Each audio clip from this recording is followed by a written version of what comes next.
Okay, cada organização tem seu reto, não? Então, nossa clapa tur reto. Por exemplo, o corpo policial também tem seu reto não que tem de atender com ele. Tem outra organização vital que não está caindo direto, por exemplo, doana, tem também VDC que também tem seu reto não com ele. E de como a mencionar especificamente a organização aqui, pessoa não turta por considerar como organização vital do aparato governamental.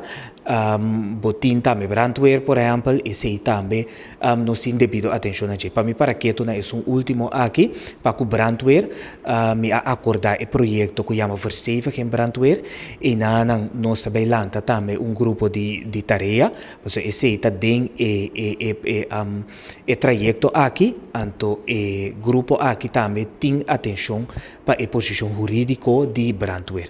Para o que se trata polícia, e sei forma parte de H1 de lanspakket e na momento que me adrenda como ministro eigenlijk bopobisa que nunca não assinada com H1 então ama bisa que o trajeto é MS start mais pronto que está possível de com para sobra via de trajeto aqui botar vista que está passando dentro da organização vital banda de esse com lihe me tenho que trabalhar para soro que a organização aqui para tem suficiente personal para funcionar optimalmente. O trajeto é a comissacana e banda de saque nós está sentar no momento na aqui turciman com meu colega de finanças, senhor Silvânia, me está se sentar com ele, mas ao fim e ao cabo a realidade está assim que ora nós que vai over na soro para a organização poder optimalmente, porque se dizem assim.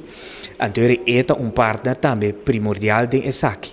Pois, é motivo é nós acaba com a inventarização, então agora que nós na parte de finanças e me espera que pronto nós vai over na, por exemplo, na polícia de abrir e vacatura não para assim nós por ir na escola de polícia back para aqui 3 anos nós por tem a trobe em ieder geval minimal 4 classes que a terminar na estudo e assim reforçar nosso corpo policial.